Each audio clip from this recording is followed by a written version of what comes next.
We're joined once again by Tom Chadzutko, the Superintendent of Schools for the Brooklyn Diocese, and also Sister Angela Gannon, who is the Secretary for Education and Formation for the Diocese. Thank you so much for joining us both today. Thank you. Thank you.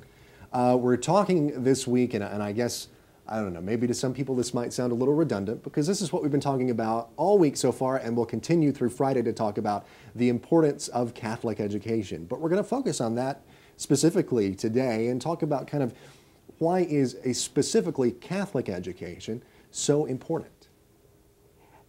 This year, the theme for Catholic Schools Week, which is the week we're celebrating now throughout the week, the theme is Catholic Schools Dividends for Life. And at first you look at it and you say, well, given the economy, we're talking about dividends. But the very word dividends implicates the fact that there is an investment. Right. And that there has been a profit.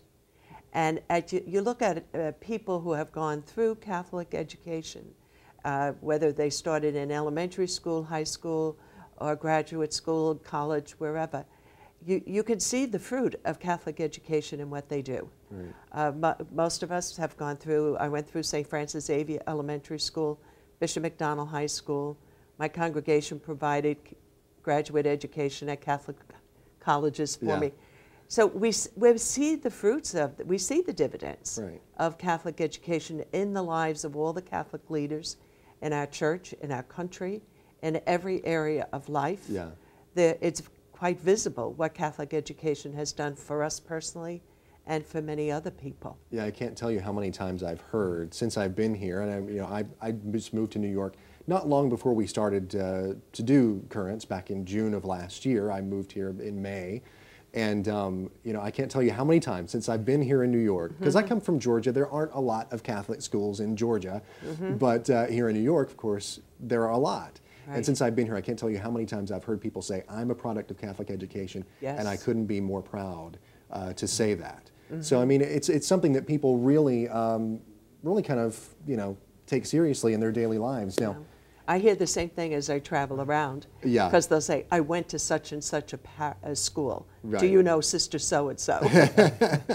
I hear people like, yes, I do, actually. Sometimes I do. Now, with the economy, which you talked about, and the theme of the week kind of alludes to,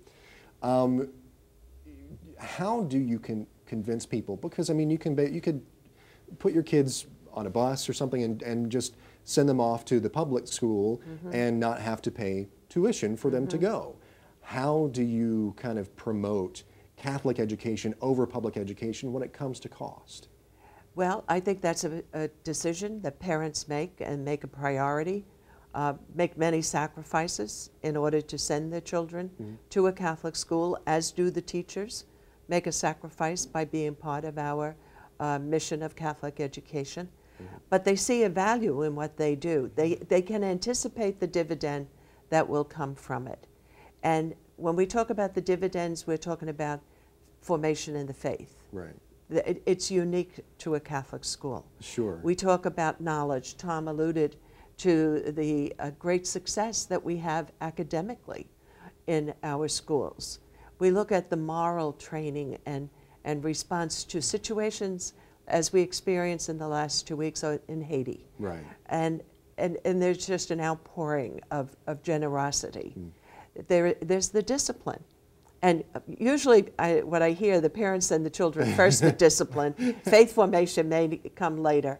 But hopefully they see the value of all four as contributing to the total education of the child. So it's more than just reading, writing, and arithmetic. It's all of it. Yeah. It's almost taking care of the whole person. You hear that a lot, I guess, with, of course, there's been a lot of talk about healthcare in the news and things like that lately, but, we're taking care of a person's, just one aspect of a person's life, or taking care of the whole person. That's really kind of what we're talking about here. Exactly. Yeah. Now, as far as, let's say kids, of course, kids always generally want to be involved in some sort of extracurricular activity. I know when I was in high school, I was in band, I was in the chorus, I was in the student council, I did all these things. Do Catholic schools offer the same sort of experience as far as the extracurricular activities go? Right now, many of our schools are working toward that. Most of our schools do have after-school program to provide you know, the needed necessities of assisting with homework. But there are schools that have begun to add programs, chess programs. There are some schools that also have special subjects, cooking, some of the basic things just to engage. You know, we do have throughout this diocese active sports programs, and I think one of the goals of preserving the vision is how do we find those resources? What grants are available for our schools that they can continue to expand those after-school programs? Sure. That's an area of parental involvement also, where some of the parents come in and contribute their expertise to a particular extracurricular activity. Well, very good. And so that involves a wider circle of people in the life of the school. Yeah. Well, very good. Thank you so much for joining me once again here today on Currents. We appreciate your time. Of course, we'll talk to you once again tomorrow. Thank you. Thank Thanks. you.